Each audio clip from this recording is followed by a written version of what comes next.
2024. If it's 7 o'clock on Saturday morning, it's time for This Week in Waukesha. I'm your host, Downtown Donnie Brown, coming to you live and local from the office of former Alderman Don Paul Brown here in the old NAMI building in the Walk Radio Studios. Probably should have said that first before the old NAMI building, but we're here at 217 Wisconsin Avenue, right around the corner from Theodore Youmans Park, where we are proud to honor our suffragette heritage here in the Shaw. And I am joined, as always, by my faithful and quite expert producer, Anastasia, or Anya for short. How are you this morning, Anya? I'm good, Don. How are you doing? I'm fantastic. And she is also with the chief of staff here in the office of former Alderman Don Paul Brown, Johnny Watermelon. Johnny's going to do doing some work with Anya and getting to know. Morning, Don. How are you doing? Good, Johnny. Love that mustache. Looking good. Went from a goatee to a mustache, and it's just very. It gives him a more dignified look, don't you think, Anya? I think so. I like you have these two allusions to it. I think it's more Sam Elliott than Lennon. I like, but as it grows Stalin, out. not Lennon. Yeah, but you need a little mustache to be a producer. I think I'm growing mine out, so he's got to grow his. Sounds good. Well, glad to have you here. And then today's guest made a brief appearance on Small Business Saturday to promote Giving Tuesday on behalf of her mission, the food pantry serving Waukesha County. We promised to have her back for a complete show, and we are 2 hours now. And here she is, the newest executive director of the food pantry serving Waukesha County, Lindsay Johnson. Lindsay, good morning. How are you today? I'm doing just great. Thank you so much for having me on to the show today. You bet. And fair disclosure, I'm on the board of directors for the food pantry, so it's a great chance for us to do some housekeeping and get some business done. So we're really honored to have you here. And now, tell us about yourself, Lindsay. Sure. So I was born and raised in Lodi, Wisconsin. Oh, Lord. Sorry. Stuck in Lodi again. Kind of like that. But no, now you're stuck in Waukesha. Now I'm in Waukesha. So born and raised in Lodi, Wisconsin, and then I went to the University of Wisconsin, Stevens Point, where I got my Bachelor of Science degree in Public Administration and Political Science. Fantastic. And after that, I decided I wanted to go into kind of local government management, and so I went to the University of Kansas in Lawrence, Kansas, for their master's program. That's it. You're off the show. No, I'm kidding. I'm sorry. Only joking. They've got an excellent basketball team, I hear. Yep. No, I still have some bitter memories of 1986 when my Spartans lost to the Jayhawks in overtime. And before the clock stopped for like 10 seconds and the game was going on, and the Michigan State coach was screaming, and they never took the time off. And Kansas tied it at the last second and then won in overtime. So I'm still very, very bitter about that. You know, talk about I have that Irish amnesia. I forget everything but the grudge. But no, Kansas, great school, great program. Can't say too much bad about the Jayhawks. And obviously you had a great education there. So great education and a wonderful time in the Kansas City area. I had an opportunity to work for the city of Liberty, Missouri for about 3 years. And very that was cool. A great community. It's a suburb of the Kansas City area. Neat. And then I ended up getting married and moving back to Wisconsin, and I moved to Nice. Waukesha. So I worked for Waukesha County for about 17 years in different capacities. I Sure. started as a budget analyst, and then a business manager for the Sheriff's Department, and then a business services manager for the Department of Administration. All the while, I was volunteering with the food pantry. So I started volunteering during my tenure at the county, and I loved the organization, the passion that the employees have to serve the community, and then also the other volunteers are really dedicated as well, and so I really enjoyed my time there. Sure. So when Karen Treadwell, our former executive director, retired, I decided to throw my hat in the ring for that position. So I started there about 4 months ago. Wow, that's exciting. Yeah, it's been a great time. I've loved it. You know, I want to emphasize one point. You started as a volunteer. How long did you volunteer there for? About 14 years. Wow. It's the point I'm alluding to, because you're not the first executive or director level professional of a nonprofit that I met that cut his or her teeth as a volunteer with that organization. And so another important reason to volunteer is not only obviously the service to the community and your passion for the mission, but if you have professional skill sets, that experience as a volunteer can lead to a professional opportunity And I imagine, I mean, obviously there's a learning curve because you're you're the executive director, and so you have a higher, what do they say in HR, accountability for error. But the fact that you were there on the ground level and you understood maybe a lot of the nuts and bolts of the organization and the work required gave you some kind of, a certain amount of expertise. Absolutely. Understanding how we provide the services that we provide and kind of having a true passion for the mission has really provided a lot of direction to me in taking this role on. Sure. And so I remember from my work on the council, I made a point of doing this kind of homework before I became alderman, is that 11% of the population of Waukesha, and our population is about 73,000, live below the poverty line, which is comparable to national averages for cities of that size, or large or small. But in my experience so far with the pantry, I've noticed that it isn't just lower income families that are recipients or qualified recipients of the food they provide. It's working individuals. Right. I think in a lot of ways, people have an idea that the only folks that need our services are maybe, maybe unemployed or maybe on disability. And those are certainly a group of folks that are part of the pantry. But I think it's also important to understand that we do have working poor in our community. They've gone to work 8 hours, 9 hours, 10 hours, and still need our services. And so it's really nice to have the opportunity to be there for them when they need us. Sure. And we may be the most or one of the most affluent counties in the state, but it still demonstrates that food insecurity lives even in more affluent counties like ours. Sure. And, food insecurity is such a huge issue.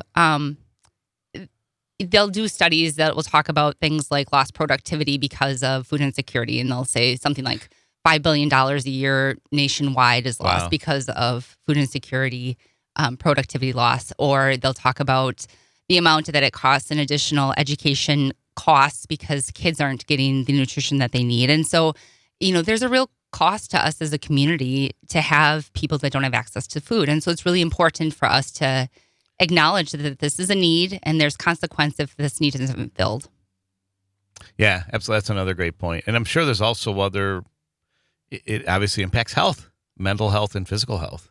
Right. It's hard to, if you don't have access to proper nutrition, it's hard to be fighting off those colds and viruses and do what you need to do to heal yourself. And unfortunately, you also just don't feel well. You just don't feel well. Right. So tell us, kind of give us a little, a synopsis of how the food pantry operates. How do we get the food from the donors or the different sources to those individuals and families in need? Sure. So we get food from really 4 different areas. So the first area that we get food is our food recovery area. So food recovery is really kind of a win-win-win situation for us as a community, because what happens is there's food that ends up in a grocery store that the grocery store isn't able to sell. The food's perfectly fine, but for one reason or not, it didn't sell by their freshness metric, or maybe as it's getting close to the best by date. And so they want to move that food through so they have room for the newer, fresher food. And so what we do is food recovery allows us to glean the perfectly fine food and make it available for our clients. So that's one way that we get food is from a lot of our grocery stores. Nice. Another way that we get, and this is a huge win for us though, because if we're not taking this food ends up in a landfill, right? So unfortunately there's a cost to us as a community for that. Sure. The other way that we get food is we have something called the Emergency Food Assistance Program. So that's called TFAP. And so basically the USDA has some food that gets allocated as kind of emergency food. And we have access to that food that we're able to serve to our clients as well. So this is maybe milk or fresh produce, whatever that looks like, we're able to provide food for free from the USDA. Another way that we get food is we have food drives. Okay. So a lot of our businesses, churches, schools will take the initiative and do food drives. And so they're able to generate food. And that's a great way for us to provide free food to our clients as well. And then lastly, if we're not able to secure food in those 3 ways, we buy it. So part of our budget goes towards purchasing food, especially fresh food, things like milk and eggs, meat, things that maybe we can get at a lower price because I'm not buying a carton of eggs, I'm buying pallets of eggs. Sure. So it's understanding that there's a scalability to that. And there's some savings that goes along with that. A lot of logistics, yeah. We're taking your calls this morning on This Week in Waukesha, 844-967-2789. Did I get that right, Anya? It sounded right to me. So, I'm still, as we've adjusted from a 1 hour show to a 2 hour show. And in the 1 hour, I never got a lot of calls. So we just know now that we're a 2 hour show, want to emphasize 844-967-2789. Fantastic, Anya. Wait, so yeah, any questions you have for Lindsay Johnson and the food pantry? And so I apologize. Continue, Lindsay. Sure. So those are the main ways that we get our food. And so once we secure our food, we've got folks, we rely really heavily on volunteers to help us with running our organization. So one of the things I like to comment on is my workforce is really a workforce of 10. I've got 8 full-time people and 2 part-time people. And so to run our operation, it takes much more than 10 people. And so we've got folks that are able to use the food that's coming in. They're sorting through it. They're gleaning through it. They're making it ready for service to our patrons. And then basically, we provide services to clients that are income eligible. And they have, they're able to secure food a couple of different ways. So, well, the food pantry serving Waukesha County is what we call a full choice pantry. So what that means is families are able to come in 6 days a week from 1 to 3, Monday through Friday. We also have hours Monday evening, and that's from 6 to 8. And then we also have hours on Saturday. I believe it's 9:30 to 11:30. And what they're able to do is they're able to do a full choice shopping experience. So it's almost like we're their grocery store. So of the food that we've got available, they're able to select the items that their family are going to enjoy. So that's our most popular food pantry shopping experience. Neat. We also have something called Express, which is useful for folks who might not have as much time for the full shopping experience. So, for example... Sounds good. Let's put a pin in this real quick because we've got some important community messages, but more on the food pantry with Lindsay Johnson, new executive director. Don't go away. And Joanna Adamicky from Parks and Rec is my guest next week to talk about Jamboree coming up. Don't go away. So much more to unload here on This Week in Waukesha.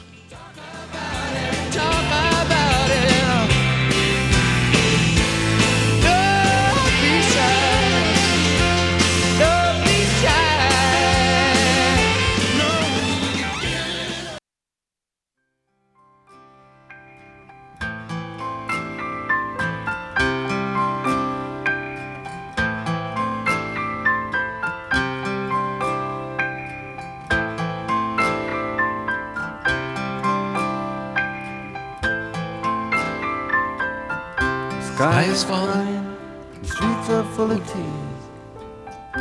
Rain come down, wash away my fears and all this. We're going to let this one play out a little bit. Oh, I can read between the lines.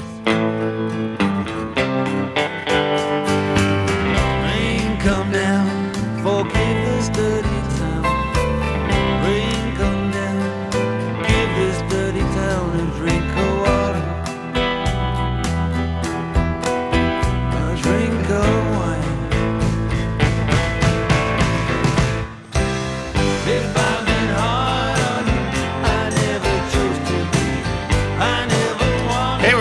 Waukesha, and you're listening to Hand in Hand from Dire Straits, from one of the greatest albums of all time, the Making Movies album. And that goes out to one of our regular listeners, Dave, out in West Allis, a big fan of the Shaw and all things happening here. And Dave, that goes out to you and to your sister, Kathy, whose birthday is coming up. And she is fondly remembered a couple of years after her passing. Very fond. So, yeah, thanks for listening and for all you do, Dave. And we're back here with Lindsay Johnson. I almost said Lindsay Wagner, the Bionic Woman. Lindsay Johnson, the Bionic Food Pantry superstar. We were, before the break, we were talking about how the food pantry operates, and we were talking about there's a regular shopping experience for your clients, our clients, shall we say, and then there's also the express shopping experience. Did I get that right?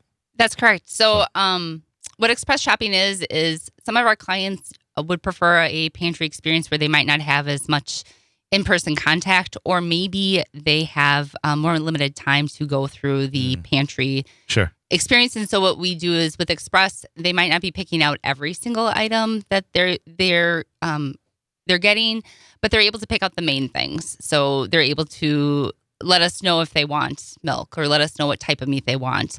But maybe we're picking out like the canned items or some of the other things. And so that gives folks a little bit more freedom in their time, though. And so some of our folks are like, look, my family's not super picky, and that might work for us a little bit better so that I can get a little more freedom in my day. We also have online and phone-in ordering. So that's Monday through Friday as well. And basically, we've got about 21 slots, and people can do an online order or can call in and order. And that allows them the ability to pick up their items at a more defined time. So, for example, some of our folks who might have transportation issues where they're reliant on a neighbor to help take them to the pantry or maybe borrow a car from a friend, they're able to have a defined window of time that they need to pick up their items. The other thing is we do this, I believe it's from 11 to 12 Monday through Friday. It also allows folks, like, if they can take a lunch break a little early, that's pretty common as well, where I'm going to take my lunch break, run over to the food pantry, pick up my items, and then come back to work. Sure. So, and then lastly, we do home delivery. We've got folks in our community who have who are elderly or disabled who aren't able to come to the pantry. Sure. And so twice a month, we have home delivery. It's a limited slots because we do have sometimes problems securing drivers for that particular service. I know my good friend, Amanda Medina Roddy and her husband, Eric, are regular delivery specialists, right? On Saturday mornings, I think? Yes, they are. So we rely on them pretty heavily to help us in addressing that home delivery need. So we've got teams of 4 people that go out and deliver 10, go to 10 houses dropping off food, and then their shift is done. So that's a helpful thing as well. That's fantastic. I love that. Hey, we're taking your calls here on This Week in Waukesha on WAUK for Lindsay Johnson, the new skipper at the food pantry serving Waukesha County. Number again is 844-967-2789. And you can also text us here. Again, 844-967-2789. And so we talked about the different processes that where you get the food from and how it gets distributed. What about how our, I hate to use the word clients, but how are they qualified, if you will? Sure. So we ask our clients for some pretty basic information. What we're asking for is the names of the folks in the household, names and basic information about the folks in the household. And then we're also we're asking them what their income is, but we don't do income verification. That sort of is a conversation that people sometimes wonder about, because people will say, well, how do you know that they only make this amount of money? Sure. The answer is we treat people with dignity. We assume that when they're telling us this is what we make, this is what they make. Sure. The other thing, though, is oftentimes people are finding themselves in the food pantry for things that we can't easily do income verification for. Sure. So, for example, people will say, well, wouldn't you look at your last year's taxes or a pay stub or something like that? Sometimes what has happened, though, is the situation has changed since the taxes happened. Somebody got sick, or maybe the job has reduced hours, or maybe whatever. And if some of these clients are homeless or transient, it's not like they're carrying the big metal file cabinet with their previous year's taxes along with them. So it's really we ask those kinds of basic questions, and then we sign them up for service. Sure. And I know, like, one of the big jokes about the Milwaukee area is people will call it, especially in the donor community, they call it small Waukee, because everybody knows each other in this what is a pretty big metro area. For sure. And I'm sure it's the same in Waukesha. It'd be hard for someone to get away with scamming the food pantry when they're not food insecure. And the reality is, the clients that we're seeing have done pretty much everything they can to make this work before taking this step. I mean, it's there's a lot of folks that come in and say, we lost a job. We've been trying to make ends meet. Things aren't just not going very well. And we've done X, Y, and Z to try to tie these finances together, and they're just not working. So we need your help. So oftentimes, there's an opportunity for us to try to build people up and say, look, we're here as long as you need us. We're happy you're here. Sure. So that's actually part of the reason why I've really enjoyed working for the food pantry, is really the this is your opportunity to build people up who might need a little bit of building. Right. Yep. That is true. So in the 2 minutes we have before our next community messaging segment, how big a role would you say the volunteers play in the mission? The volunteers are huge. So we have about 30 people a day who are volunteering for our organization. And so I don't think people understand the scope of the volunteer base that we have. But if I were to pay these folks, it would be hundreds of thousands of dollars in addition, additional costs that we just don't have the funds for. So I'm forever grateful that I have a really very loyal and dedicated team of volunteers who come in incredibly regularly. Mm-hmm. So that's really, they're my workforce. Sure. So my staff are really kind of providing direction and maybe have the special skills that we need to unload trucks or maybe to organize food recovery. But my volunteers are the ones that are doing all the work. So they're my workforce. Sure. Sounds good. Well, this is our shorter segment, so we're gonna stop for some very important community messages. But we have so much more to talk about with Lindsay Johnson here on This Week in Waukesha, and some community news, especially some sports. My favorite team going on a 6-game winning streak, the Carroll women's basketball team, do a little brief report on their success and other happenings here in the community as This Week in Waukesha continues on this first Saturday morning of the new year. Do not go away. Well, sky is crying, see the streets full of tears. Rain come down, wash away my fears, and all this writing on the wall. Oh, I can read between the lines.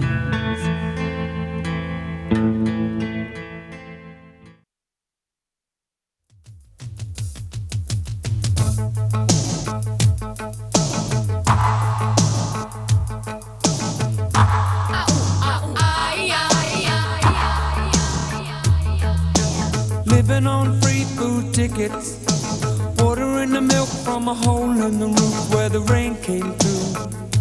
What can you do? Tears from your little sister, crying because she doesn't have a dress without a patch for the party to go. But you know she'll get by, 'cause she's living in the love of the common people. Smile from the heart of a family man. Daddy's gonna buy you a dream to clean. Hey, we're back This Week in Waukesha, and that is Paul Young with Love of the Common People. Do you remember that song, Lindsay? Oh, you're younger than me, so probably not. But one of the classics from the 80s. And for those of you watching the live stream, you saw me mimicking Paul Young and his background singers from the MTV video. That was classic. And talk about someone living in the love of the common people and just, all people in need. My good friend, Lindsay Johnson, the new executive director of the Foods Pantry serving Waukesha County. Gosh, that's a long one. But we can just call it the Food Pantry, right? Or Waukesha Food Pantry. That sounds great. So, it is a long one. Yeah. And, you've been in for 4 months, so we can't necessarily call you new. Well, I guess we can. I think I'm still pretty new. You get that honeymoon, first year and so on.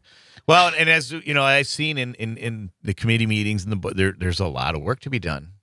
There is a lot of work. I mean, I think in a lot of ways, what we're seeing as an organization is that food insecurity in Waukesha County is increasing. And so what that's doing is it's driving the work that we need to do as a community to serve the clients that need our service. I mean, sure. So like when we were looking, so 2023 just closed. So we were looking at kind of statistics, year-over-year statistics. So like to kind of put things into perspective, in 2021, we had about 18,000 client visits, 18,100 client visits, somewhere around there. This past year, we had about 34,500. Wow. Okay. So, I mean, that's about a 91% increase. Sure. In the number of client visits. And so we routinely have 115 people that are coming through the food pantry every day for help. So, and I want an opportunity not to necessarily take that first question back, but to elaborate on it. You're succeeding Karen Treadwell for 26 years. Mm-hmm. Very passionate, very effective leader and very well respected and loved. And so what I meant about work to be done, it wasn't anything that Karen missed, but just that the need for the pantry services continues to grow. Absolutely. She really has set up this organization well to address that need going into the future. And so I'm forever grateful for that help. because it allowed me to take over an organization that was very well run. But we still have a lot of folks in our community that are needing food pantry services. And so I'm excited about the challenge. I think that as a community, we can do a lot of things to make serving our community members better. So I'm looking forward to that. Sure. And in the last segment, we were talking about the importance, the work that your volunteers do. How many total volunteers do you have, if you could guesstimate? So we had this number through October, but I didn't have a chance to pull it for the end of the year. So up until from January to October, we had about 350 volunteers that had done about 41,000 volunteer hours. So that's a lot of volunteer time. Can you repeat the volunteer hours again? About 41,000. Wow. Right. So that's a lot of time. It really is. Yeah. One of my nonprofit clients, I helped with a volunteer appreciation lunch that was held for them. And one of my contacts that's involved in finance had mentioned that the bill for that lunch was like around $13,000, which you think, wow, that sounds really extravagant for a nonprofit. But their hours was similar to yours, about 40,000 and change. And even if you took the minimum hourly wage and you multiplied that, it's just like that. That's just that free lunch. Yeah. That thank you lunch was just a drop in the bucket. I'd be paying folks over $300,000 just through the hours through October. I mean, and wow. that's it. But here's the thing: that's at minimum wage. Yes. I mean, and a lot of these are skilled. These are folks that are doing pretty. They're doing work that is important work, and I don't know if I could get it done at minimum wage. Sure. You know, these folks are doing it because they've got the heart, and they want to help their community. So they're in it for the mission, not in it for the money. So that's what helps me do the work that we want to do. Wow. So how would you compare this work you're doing now compared with the work you're doing with the county? Sure. So one of the things I've always liked about public service is the opportunity to serve my community. I mean, that's what public service is. And so the nice part of working for the county is I did have an opportunity to serve my community. What the difference is when I was working for the county, I was knowing that I was helping serve my community, but not actually seeing the people I was serving. You know, I was a little bit more removed because I wasn't an actual service provider. When you're working in the pantry, you're seeing the clients that are coming through the doors. You're seeing the volunteers that are assisting them. You're seeing the people that you're helping. And so that's the big difference, is it's a more tangible experience, I think, to help our community. So it's also incredibly heartwarming to have the experiences that you have at the pantry. I'll give an example. We routinely get Boy Scouts and Girl Scout troops who come through the pantry so that they can get a tour of what we do. And so my clients or my staff did a Girl Scout tour. Sure. And one of the girls during the tour had decided that for her birthday, she wanted to do a food drive. So she was about an 8-year-old girl who decided that instead of getting birthday presents, she was going to ask all of her little friends to donate non-perishable food items so that she could donate them to the food pantry. I mean, that's an incredible story. And that really is. The mom came with her boxes of food and was so proud of her daughter.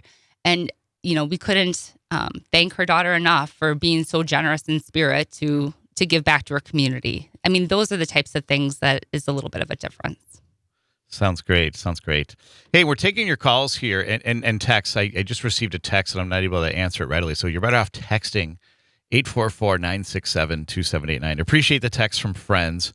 And so, please just text the 800 number. That way Anya can respond to it and help us out there. Someone texted in that they're hearing you or maybe seeing you, which is fine. You don't have to see me, but if there is an issue hearing me, Anya's like, no, sounds good to me, and we can hear Lindsay okay, but we just want to make sure we got all that down. But also grateful for this input from the community. This is your show, and we want to make it about you and not me, although I'm pretty cool. No, I'm just kidding. But hey, also our guest on January 27th, and mark this, is Candace Strong.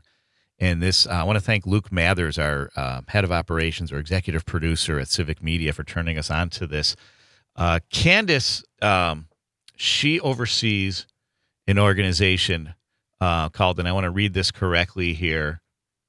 It's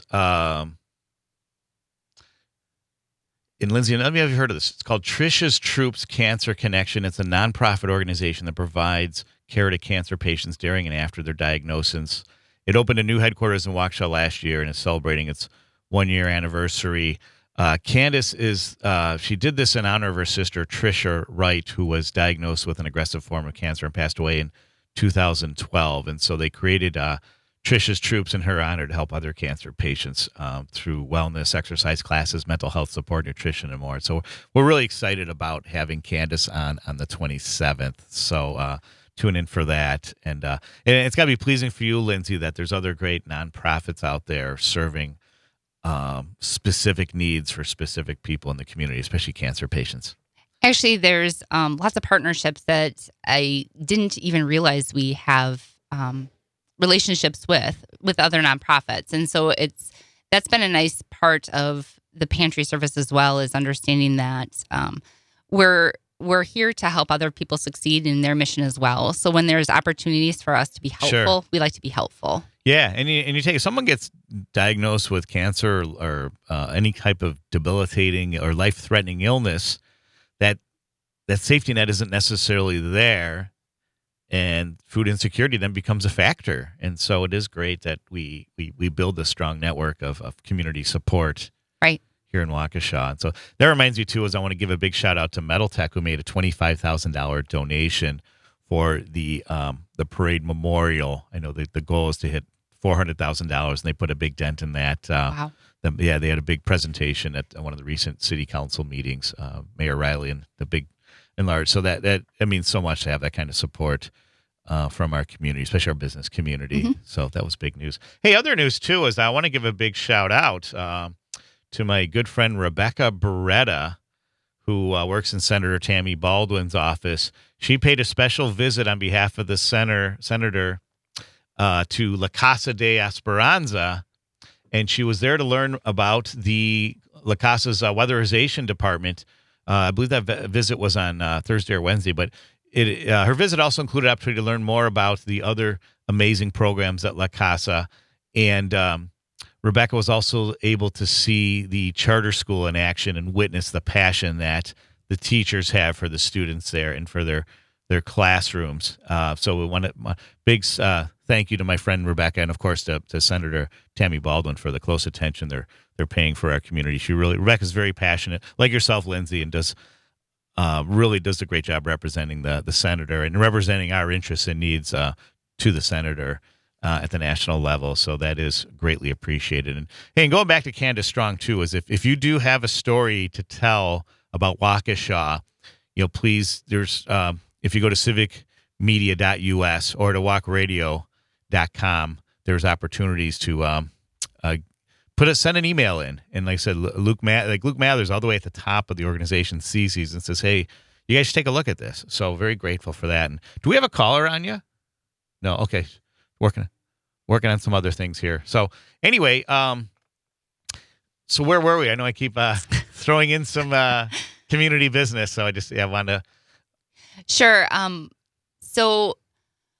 Partnerships. Sure. So one of the things that we do have, as I mentioned, we do have partnerships with other nonprofit organizations in the Waukesha community. So, and I'm pretty fortunate in that I work with an outstanding staff who are incredibly resourceful in finding maybe places for things that we might not have a use for, or it might not serve our mission. I'll give a couple of examples. We've oftentimes get donations of candy, especially after holidays, and stores need to clean up the shelf space to bring a new product. Right. Our folks, that doesn't necessarily serve our mission, so we don't serve that with clients. But my folks were able to reach out to the parade group, the Waukesha Christmas Parade, and see if they needed stuff.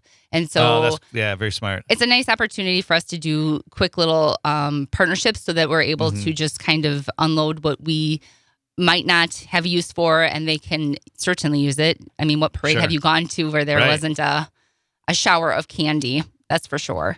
The other thing, though, is we do have partnerships with like the Hunger Task Force. They end up providing our stock box. And that's a program that we have at the food pantry that provides income-eligible seniors with additional food. So additional nutrition. And so that's a partnership that we have. We also work with Feeding America as part of the food recovery program, and then also accessing some of their food as well. And then we've got an interesting collaboration that we've been doing with the Community Action Coalition, or CAC.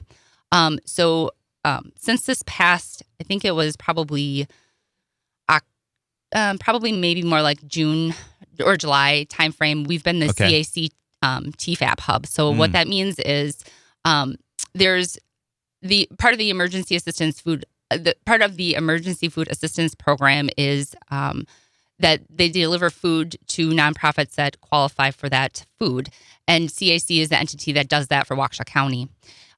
What used to happen is the food used to get delivered to CAC, which is located in Madison. They would unload it from the truck. They'd repalletize it to the sizes of the nonprofits that they need to deliver it to, and then they would ship it over to Waukesha. It doesn't sound like a big deal, but actually it would take time to do that, and there were costs associated with the delivery. And so that's huge. They worked with us so that we could become their TFAP hub. So what happens now is all of the trucks come to the Waukesha Food Pantry for all of the nonprofits that qualify for TFAP food in Waukesha County. So we unload the trucks. We work with CAC staff in getting those repalletized for those individual nonprofits. Hey, we'll be right back on This Week in Waukesha. More from Lindsay Johnson from the Food Pantry. Don't go away. Just take them in stride for family pride. You know that faith is your foundation. With a whole lot of love and a warm conversation, but don't forget to pray.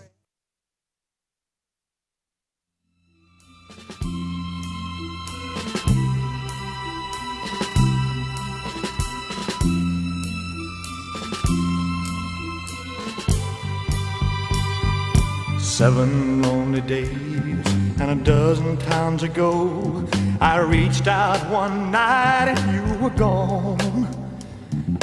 Don't know why you'd run, what you're running to or from. All I know is I want to bring you home. So I'm walking in the rain. Hey, we're back, and that's Kentucky Rain by Elvis Presley, whose birthday is tomorrow. He would have been 89. But for those of you who still believe he's alive and have been driving a truck for years out of Kalamazoo, Michigan, if you are there, happy birthday to the king. But we're back here with Lindsay Johnson of the Food Pantry, serving Waukesha County. And we wanted to finish on that final point about the tea. So we're the TFAP hub for Waukesha County. And the nice part of being a TFAP hub for Waukesha County is that it allows food to get to our partner agencies faster, right? So food's not going to Madison, having to sit there for a little bit of time while they reload it, reship it, that type of thing. It's a benefit to all of our organizations because they get a little more useful life out of the food. It's also a benefit to CAC because they're not having to pay for the shipment part. And so it's really looking for those opportunities to collaborate to really benefit the overall Waukesha County community. Sounds great. Hey, then you also mentioned a good point was like during the holidays, you got a lot of candy from the stores. And it brings me to this. There's always been this discussion about food deserts and more in urban areas where healthy food's not accessible to people, that sometimes it's two different sources of transportation. And I don't necessarily believe that that's the case in Waukesha, though, again, it's a very big city geographically, so it could be. But what I've also in my own work learned is that instead of food deserts, a lot of these areas have what are called food swamps, where you go to the local gas station or there's the fast food store on every corner, but the gas station's going to have the high sugar or high salt items, and that's not necessarily the healthy food item, but those are like the most immediate shopping choices for lower income families or working families even. And so there's a lot of work that has to be done from your end, I believe, from your staff and volunteers in terms of identifying healthy food options that are available to these families. Sure. A lot of times what folks will wonder or ask, what should I be donating? What are the things that you need? And one of the things that we put on our website and the things that we are looking for are healthy, nutritious options. So we're looking for the cereals, but it's the cereal that doesn't have, tons and tons of sugar. Yeah. We're looking for things that are going to be healthy options for our clients because some of our clients have diabetes. Some of our clients have, health-related problems that food could either help solve or they can make worse. Yeah. So we're looking for options for them. I'm glad you mentioned diabetes because long before the COVID outbreak, there was another pandemic going on, and that was diabetes. And especially with the American diet, or the Western diet, as some people call it, and this was when I was doing this work, it was probably going on 5 or 6 years ago, but 88 million Americans have what's called prediabetes, which is dangerously close to the real thing. And I imagine that number has probably spiked a few million. And that obviously, one of my clients used to call diabetes the poor person's illness because of the lack of healthy food options. And so it's good to hear that the food pantry pays attention to that and makes those the healthier items available to our families and to children of all ages from birth to 99. Absolutely. One of the things we do have is, you mentioned birth. We've got an infant program. So we've got baby items, things like formula and food and diapers and wipes and things that you would need for an infant. And we make those routinely available to our families that have an infant and have that as a need. Because if you think about it, those are expensive items. And sure, much like food, it's a consumable. You need to replace it. Love it. That sounds great. And I think that's also a good kind of an eye-opener because the typical family, when we've got to have a lot of generous people in this community, as we do in other communities, but that knee-jerk reaction to helping the food pantry is going into your own food pantry and looking for those canned goods. And some of those things are great, but like that baked beans could have a lot of added sugar in it, or there are different items that, and it is a good thing. The FDA has now required a lot of these consumer packaged goods organizations to put a separate line item on added sugar. So those are the things you should be looking for on your cereals and all the other items you want to donate, to look for that added sugars, because we want that to be zero if we can, or close enough to it.